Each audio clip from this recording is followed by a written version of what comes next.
ಸೂರ್ಯನ ಶಾಖ ಡೈರೆಕ್ಟ್ ಭೂಮಿಗೆ ಬೀಳದ ಕಾರಣ ಅದ ಕಸ ಹೇಳುದಿಲ್ಲ.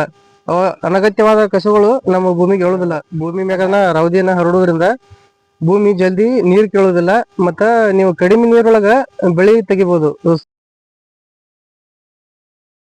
ನಮಸ್ಕಾರ ಎಲ್ಲ ಅನ್ನದಾತರಿಗೆ. ನಾನು ಶ್ರೀಕಾಂತ್ ತೆರ್ದ ಮಾತಾಡ್ತಿರೋದು. ನೀವು ಕಬ್ಬು ಕಟಾವಾದ ಬಳಿಕ ಕಬ್ಬಿನ ರವದಿಯನ್ನ ಅದನ್ನ ಸುಡಬೇಕು ಅಥವಾ ಕಾಯ್ಬೇಕು. ಮತ್ತ ರವದಿ ಕಾಯೋದ್ರಿಂದ ಏನ ಅನುಕೂಲಗಳಾಗ್ತಾವು ಮತ್ತ ಸುಡೋದ್ರಿಂದ ನಮಗ ಏನ ಅನಾನುಕೂಲ ಆಕ್ಕಾವು, ಏನ ಪರಿಣಾಮ ಆಕ್ಕೈತಿ ಅದ್ರ ಬಗ್ಗೆ ಇವತ್ತು ನಾವು ತಿಳ್ಕೊಳ್ಳೋನು. ನಾನ್ ನಿಮಗ ಪಾಯಿಂಟ್ ನಾ ಹೇಳ್ಕೊತ ಹೋಗ್ತೀನಿ. ಕಬ್ಬಿನ ರವದಿ ನೀವಾಗ ಕಬ್ಬನ್ನ ಕಟಾವಾದ ಬಳಿಕ ಕುಳಿ ಕಾಯ್ತಿರ್ತೀರಿ. ಅವಾಗ ಅಷ್ಟ ಅದನ್ನ ಕಾಯ್ತಿರ್ತಾರ. ಒಬ್ಬೊಬ್ರು ಏನ್ ಮಾಡ್ತಾರು, ಕಬ್ಬ ನಾವೀಗ ಎಬ್ಲಾಕತ್ತೀವಿ, ಕಬ್ಬ ಎಬ್ಬು ಹೊತ್ನ್ಯಾಗ ನಮಗ ರೊಟ್ಟಿ ಹೊಡಿಯೋತ್ನ್ಯಾಗ ಸಮಸ್ಯೆ ಆಕೈತಿ, ನೇಗಿಲು ಹೊಡ್ಯಾಕ ಸಮಸ್ಯೆ ಆಕೈತಿ ಅಂದ್ರೆ ಅವಾಗ ಸುಡ್ತಿರ್ತಾರ. ಅದ್ರ ಸಲುವಾಗಿ ಅದ್ರ ಬಗ್ಗೆ ಮಾತಾಡೋಣ ಇವತ್ತ. ಮತ್ತೆ ಈಗ ಕಾಯೋದ್ರ ಬಗ್ಗೆನು ಮಾತಾಡೋಣ. ಮೊದಲನೇ ಪಾಯಿಂಟ್, ಮಣ್ಣಿನ ಫಲವತ್ತತೆ ಹೆಚ್ಚಳ. ಅಂದ್ರ ಈಗ ನಾವು ರವದಿಯನ್ನ ಅದ್ರ ಕಾಯೋದ್ರಿಂದ ಮತ್ತ ಅದ್ರೊಳಗ ನಾವು ಮಿಕ್ಸ್ ಮಾಡೋದ್ರಿಂದ ಭೂಮಿ ಒಳಗ ಸಾರಜನಕ ಮತ್ತು ರಂಜಕ, ಪೊಟ್ಯಾಷಿಯಂ ಇಂತ ಆರ್ಗ್ಯಾನಿಕ್ ಗೊಬ್ಬರ ನಮಗ ಅದ್ರೊಳಗ ಫ್ರೀಯಾಗಿ ದೊರಿತೈತಿ. ಏನ್ ಹೇಳಿಲ್ಲ, ಸಾರಜನಕ, ರಂಜಕ ಮತ್ತು ಪೊಟ್ಯಾಷಿಯಂ ಇಂತ ಗೊಬ್ಬರ ನಾವ ಕಾಸ್ಟ್ಲಿ ಹಂಗ ಗೊಬ್ಬರ ಅಂಗಡಿಯಾಗ ತಂದು ಹಾಕ್ತಿವಿ ನಾವು. ಈಗ ಅದ ನಮ್ಗೆ ಈಗ ನೀವು ಅದನ್ನ ಸುಟ್ರಿ ಅಂದ್ರೆ ಅದ ನಿಮ್ಗೆ ಅದು ಮೂರು ಅದ್ರೊಳಗೆ ಸಿಗುದಿಲ್ಲ. ಅದನ್ನ ನೀವು ಅದನ್ನ ಕಾದ್ರ ಅಂದ್ರೆ ಏನೈತಿ, ನಿಮ್ಗ ಮೂರು ಫ್ರೀಯಾಗಿ ದೊರಿತಾವ್. ಎರಡನೇ ಪಾಯಿಂಟ್ ಏನಪ್ಪಾ ಅಂದ್ರ ತೇವಾಂಶ ಸಂರಕ್ಷಣೆ. ಮೊದಲ ರವದಿ ಕಳ್ಸೋದ್ರ ಬಗ್ಗೆ ಇತ್ತು. ಈಗ ರವದಿ ಕಳಿಯೋಕ್ಕಿಂತ ಮುಂಚೆ ಏನ್ ಕೆಲಸ ಮಾಡ್ತೈತೆ ಅನ್ನೋದ್ರ ಬಗ್ಗೆ ಇದು. ರವದಿಯನ್ನ ನಾವು ಈ ಭೂಮಿ ಮ್ಯಾಗ ಹರಡುವುದರಿಂದ ಸೂರ್ಯನ ಕಿರಣ ಭೂಮಿಗೆ ಡೈರೆಕ್ಟ್ ಆಗಿ ಬೀಳುದಿಲ್ಲ. ಸೂರ್ಯನ ಶಾಖ ಭೂಮಿ ದೌಡ ನೀರ್ ಕೇಳಂಗಿಲ್ಲ. ನೀವು ಭೂಮಿ ಮ್ಯಾಗನ ರವದಿಯನ್ನ ಹರಡುವುದರಿಂದ ಭೂಮಿ ಜಲ್ದಿ ನೀರ್ ಕೇಳುದಿಲ್ಲ. ಮತ್ತ ನೀವು ಕಡಿಮೆ ನೀರೊಳಗ ಬೆಳಿ ತೆಗಿಬಹುದು. ಸ್ವಲ್ಪ ಪ್ರಮಾಣದಾಗ ನೀರ್ ಇರ್ತಾವ ಒಬ್ಬೊಬ್ರು. ಈಗ ಆ ಸ್ವಲ್ಪ ಪ್ರಮಾಣದಾಗ ನೀರ್ ಇದ್ರು ಅವ್ರು ರವದಿ ಬಿಟ್ರಂದ್ರೆ ಭೂಮಿ ಮ್ಯಾಗ ಸೂರ್ಯನ ಕಿರಣ ಡೈರೆಕ್ಟ್ ಆಗಿ ಭೂಮಿಗೆ ಬೀಳುದಿಲ್ಲ. ಎರಡನೇ ಪಾಯಿಂಟ್ ಅನಾನುಕೂಲ ಏನಂದ್ರೆ, ಈಗ ನೀವು ರವದಿಯನ್ನು ಸುಟ್ಟು ಬಿಡ್ತೀರಿ. ರವದಿ ಸುಟ್ಟು ಬಳಕೆ ಏನ್ ಮಾಡ್ತೀರಿ, ನೀರು ಬಿಟ್ಟಿರ್ತೀರಿ, ಅದು ಸೂರ್ಯನ ಕಿರಣ ಡೈರೆಕ್ಟ್ ಆಗಿ ಭೂಮಿಗೆ ಬೀಳತೈತಿ. ಭೂಮಿಗಿದ್ದ ಭೂಮಿ ಕಾದು ದೌಡ ನೀರ್ ಹಾರಿ ಬಿಡ್ತೈತಿ. ಮತ್ತ 2-3 ದಿವಸದೊಳಗ ಅದ ನಿಮ್ಗ ನೀರ್ ಬಿಡ್ಲಕ್ಕ ಬಿಡ್ತೈತಿ. ನೀರ ಜಾಸ್ತಿ ಬಿಡ್ತೈತಿ ಭೂಮಿ. ಮೂರನೇ ಪಾಯಿಂಟ್ ಏನಪ್ಪಾ ಅಂದ್ರ, ಮೂರನೇ ಪಾಯಿಂಟ್ ನಿಮ್ಗ ಬಾಳ ಅನುಕೂಲ ಐತಿ. ಅದಕ್ಕ ಮೂರನೇ ಪಾಯಿಂಟ್ ನಿಮ್ಗ ಬಾಳ ಅವಶ್ಯ ಆಗ್ತೈತಿ. ಏನಪ್ಪಾ ಅಂದ್ರ ಕಳೆ ನಿಯಂತ್ರಣ. ಭೂಮಿ ಮೇಲದು ರವದಿ ದಪ್ಪ ಬರ್ತೈತಿ. ರವದಿ ದಪ್ಪ ಪ್ರಮಾಣದಾಗ ಬೆಳತೈತಿ. ಅದು ಪೂರ್ತಿ ಹೊದಿಕೆ ಆಗ್ಬಿಡ್ತೈತಿ ಭೂಮಿ ಮ್ಯಾಗ.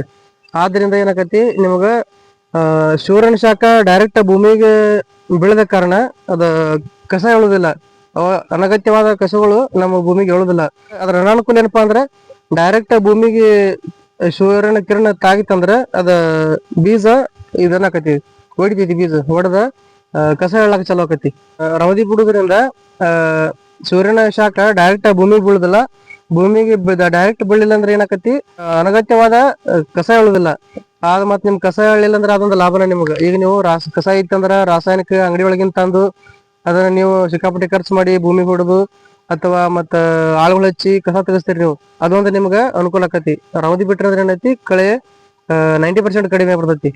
ಇದ್ರ ಅನಾನುಕೂಲ ಏನಪ್ಪಾ ಅಂದ್ರ, ನೀವಾಗ ರವದಿ ಸುಡ್ತೀರಿ, ಸುಟ್ಟ ಬಳಕ ನೀರ್ ಬಿಡ್ತೀರಿ, ಡೈರೆಕ್ಟ್ ಭೂಮಿಗೆ ಬಿಸಿಲು ಬೀಳ್ತೈತಿ. ಬಿಸಿಲು ಬೀಳೋದ್ರಿಂದ ಕಳೆ ಹೆಚ್ಚಾಕತಿ.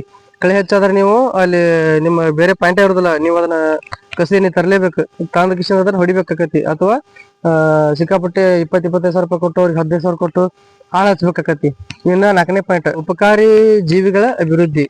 ಇದೇನಪ್ಪಾ ಅಂದ್ರ ಮಣ್ಣಿನ ಮ್ಯಾಲ ಅದ್ರ ಅವಧಿ ಹೊದಿಕೆ ಇರೋದ್ರಿಂದ ತಾಪಮಾನ ಹೆಚ್ಚಾಗಂಗಿಲ್ಲ. ಆ ತಾಪಮಾನವನ್ನ ಏನೈತಿ ಸಮತೋಲನದಲ್ಲಿ ಇಡ್ತೈತಿ. ಮಣ್ಣಿನಲ್ಲಿರುವ ಎರೆಹುಳು ಮತ್ತ ಫಲವತ್ತತೆ ಮಾಡುವಂತ ಕಾರಣವಾದಂತ ಸೂಕ್ಷ್ಮಾಣು ಜೀವಿಗಳು ಇವಕ್ಕೇನೈತಿ, ಡೈರೆಕ್ಟ್ ಬಿಸಿಲು ಬೀಳದ ಕಾರಣ ಅವಕ್ಕ ಯಾವುದೇ ಹಾನಿ ಆಗುದಿಲ್ಲ. ಮತ್ತ ನಿಮ್ಗ ಫಲವತ್ತತೆಯನ್ನ ಹೆಚ್ಚು ಮಾಡ್ತೈತಿ. ಫಲವತ್ತತೆಗೆ ಕಾರಣ ಆದ ಸೂಕ್ಷ್ಮಾಣು ಜೀವಿಗಳಿಗೆ ಹಾನಿ ಆಗುದಿಲ್ಲ. ರವದಿ ಸುಡುವುದರಿಂದ ಡೈರೆಕ್ಟ್ ಆಗಿ ಭೂಮಿಗೆ ಬಿಸಿಲು ಬಿದ್ದು ಅದು ಕಸ ಎಳತೈತಿ. ಕಸ ಇದ್ರಂದ್ರ ನೀವೀಗ ರಾಸಾಯನಿಕ ತಂದು ಹೊಡಿತೀರಿ. ರಾಸಾಯನಿಕ ಕಳೆನಾಶಕ ತಂದು ಹೊಡೋದ್ರಿಂದ ಅದು ಎರೆಹುಳು ಮತ್ತ ಫಲವತ್ತತೆಗೆ ಕಾರಣ ಆದ ಸೂಕ್ಷ್ಮ ಜೀವಿಗಳಿಗೆ ಅದು ಹಾನಿ ಮಾಡ್ತೈತಿ. ಹಿಂಗಾಗಿ ಭೂಮಿ ಒಳಗ ಎರೆಹುಳದು ಸಂತತಿ ಕಡಿಮೆ ಆಕತಿ. ಸಂತತಿ ಕಡಿಮೆ ಆಗೋದ್ರಿಂದ ನಿಮಗದು ಭೂಮಿ ಹಾರ್ಡ್ ಆಕತಿ.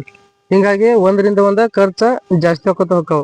ಈಗ ನೀವು ಆ ರವದಿ ಬಿಡುವುದರಿಂದ ಏನ್ ಮಾಡ್ತೈತಿ, ಅದು ಡೈರೆಕ್ಟ್ ಬಿಸಿಲು ಬೀಳುದಿಲ್ಲ. ಬಿಸಿಲಿಗೆ ಅದ ಭೂಮಿ ದೌಡ್ ಕಾಯುದಿಲ್ಲ.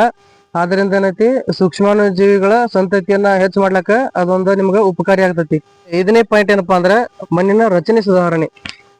ಇದು ಭೂಮಿ ಒಳಗ ಗಾಳಿ ಆಡೋಕೆ ಹೆಚ್ಚು ಮಾಡ್ತೈತಿ. ಗಾಳಿ ಹೆಚ್ಚು ಆಡ್ತಿತ್ತಂದ್ರ ನಮಗ ಎರಿಹುಳ ದೊಡ್ಡ ದೊಡ್ಡ ಆಕ್ಟಿವೇಟ್ ಆಕಾವ್. ಆಕ್ಟಿವೇಟ್ ಆತಂದ್ರ ಏನೈತಿ, ಭೂಮಿ ಪಳ್ಳಾಕತಿ, ಗಟ್ಟಿ ಆಗದಂತ ನೋಡ್ಕೊತೈತಿ. ಎರೆಹುಳು ಆಕ್ಟಿವೇಟ್ ಆಗೋದ್ರಿಂದ ಅದು ಭೂಮಿ ಸಡಿಲ್ ಆಗ್ತತಿ, ಹಾರ್ಡ್ ಆಗೋದಿಲ್ಲ ಭೂಮಿ. ಸಡಿಲ್ ಆಗೋದ್ರಿಂದ ಏನೈತಿ, ನೀವು ಯೂರಿಯಾ ಗೊಬ್ಬರ ಕೊಡ್ತೀರಿ. ಈಗ ಯೂರಿಯಾ ಗೊಬ್ಬರ ಒಳಗೆ ಏನ್ರಿ ನೈಟ್ರೋಜನ್ ಇರ್ತೈತಿ. ಆ ನೈಟ್ರೋಜನ್ ಏನೈತಿ ನಿಮ್ಗ ಗಾಳಿ ಒಳಗೆ ಇರ್ತೈತಿ.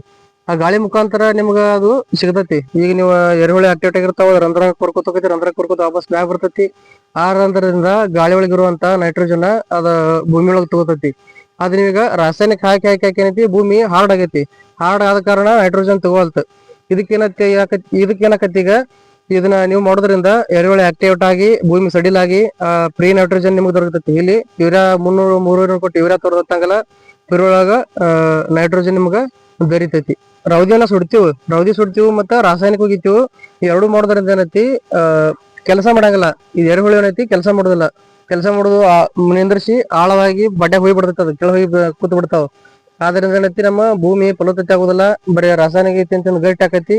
ಆದ್ರಿಂದ ನಾವು ಹೆಚ್ಚು ಏನೈತಿ, ಸಾವಯವದ ಕಡೆ ನಾವು ಸ್ವಲ್ಪ ಬರ್ಬೇಕಾಗೈತಿ. ಸಾವಯವದ ಕಡೆ ನಾವು ಒತ್ತು ಕೊಡ್ಬೇಕಾಗೈತಿ. ಮತ್ತ ರೌದಿ ಕಾಯುದು, ಹಸಿರೆಲೆ ಗೊಬ್ಬರ ಈ ತರ ನಾವ ಮಾಡ್ಕೋಬೇಕಾಗೈತಿ. ಈ ತರ ಮಾಡೋದ್ರಿಂದ ಏನಾಗತಿ, ಆಗ ಹೇಳಿನಲ್ಲ, ಎರೆಹುಳು ಹೋಗುದು, ರಂಧ್ರ ಕುರ್ಕೋತ ಮತ್ ಮ್ಯಾಗ ಬರುದು, ಹಂಗ ಅದ ತಿಂದ ಮಣ್ಣು ತಂದು ಗೊಬ್ಬರ ಮಾಡುವಂತ ಶಕ್ತಿ ಅದ್ರೊಳಗೆ ಇರ್ತೈತಿ. ಆ ಪ್ರೊಸೆಸ್ ಚಲೋ ಆಕತಿ. ಆ ಪ್ರೊಸೆಸ್ ಚಲೋ ಅಂತಂದ್ರ ಏನೈತಿ, ನಿಮ್ಗ ರಾಸಾಯನಿಕ ಬಳಸುವಂತ ಅವಶ್ಯಕತೆ ಇರೋದಿಲ್ಲ. ನಿಮ್ಗ ಎರೆಹುಳದಟ್ಟ ತಾಕತ್ ಗೊಬ್ಬರನ ಯಾವ್ದು ಅಲ್ಲ. ಸಾವಯವ ಯಾರು ಮಾಡಿರ್ತಾರ ಜಾಸ್ತಿ, ಅವ್ರ ಹೊಲದಾಗ ಅದ ಕಾಣಿಸ್ತೈತಿ. ಅದ ನಾನ್ ನಿಮ್ಗೆ ಅದನ್ನ ಬೇಕಾದ್ರೆ ಫೋಟೋ ಹಾಕ್ತೇನೆ, ಎರೆಹುಳು ಗೊಬ್ಬರದ, ಅದ್ ನೋಡ್ಕೊಳಕ್ರಿ. ನೀವ್ ರಾಯುದಿ ಕಾಯೋದ್ರಿಂದ ನಿಮ್ಗ ಈಗ ಎರೆಹುಳು ಆಕ್ಟಿವೇಟ್ ಆಕಾವು, ಭೂಮಿ ಸಡಿಲ್ ಆಗ್ತೈತಿ. ಸಡಿಲ್ ಆಗೋದ್ರಿಂದ ಏನಾಕತಿ, ನಿಮ್ಮ ಕಬ್ಬಿನ ಬೇರುಗಳು ಆಳವಾಗಿ ಇಳಿತಾವ. ಆಳವಾಗಿ ಅಂದ್ರೆ ನಿಮ್ದ ಜಾಸ್ತಿ ಬೆಳಿಲಕ್ಕ ಅನುಕೂಲ ಆಕತಿ. ಇನ್ನು 6ನೇ ಪಾಯಿಂಟ್ ಏನಪ್ಪಾ ಅಂದ್ರ, ನೀವು ರೌದಿ ಸುಡುವುದರಿಂದ ವಾಯು ಮಾಲಿನ್ಯ ಜಾಸ್ತಿ ಆಗ್ತತಿ. ಭೂಮಿಗೆ ಉಪಕಾರಿಯಾದಂತ ಎರೆಹುಳು ಮತ್ತ ಸೂಕ್ಷ್ಮಾಣುಜೀವಿಗಳು ಎಲ್ಲಾ ಅದ್ರ ಸಂಖ್ಯೆ ಕಡಿಮೆ ಆಕತಿ, ಜಾಸ್ತಿ ಸಾಯ್ಕೋತ ಹೋಗ್ತಾವು. ಇನ್ನ ನಿಮಗ ರೌದಿ ಬಿಡ್ತೀರಿ ಆದ್ರೆ ರೌದಿ ದೌಡ್ ಕೊಳಿಯೋದಿಲ್ಲ. ರೌದಿ ದೌಡ್ ಕೊಳಿಯಂಗಲ್ಲ. ರೌದಿ ದೌಡ್ ಕೊಳಿಬೇಕಾದ್ರೆ ಏನ್ ಮಾಡ್ಬೇಕು, ಯಾವ ಗೊಬ್ಬರ ಹಾಕ್ಬೇಕ್ರ ದೌಡ್ ಕುಳಿತೈತಿ, ಏನ್ ಪ್ರೊಸೆಸ್ ಮಾಡಿದ್ರೆ ದೌಡ್ ಕುಳಿತೈತಿ ಅನ್ನೋದ್ರ ಬಗ್ಗೆ ನಾ ನಿಮ್ಗ ಮುಂದಿನ ವಿಡಿಯೋದಾಗ ಹಾಕ್ತೇನೆ. ಮುಂದಿನ ವಿಡಿಯೋ ಬೇಕಾದ್ರೆ ನೀವು ದಯವಿಟ್ಟು ಚಾನಲ್ ಸಬ್ಸ್ಕ್ರೈಬ್ ಮಾಡ್ರಿ, ಆದಷ್ಟು ರೈತರಿಗೆ ಶೇರ್ ಮಾಡ್ರಿ. ಧನ್ಯವಾದಗಳು. ಜೈ ಶ್ರೀರಾಮ್.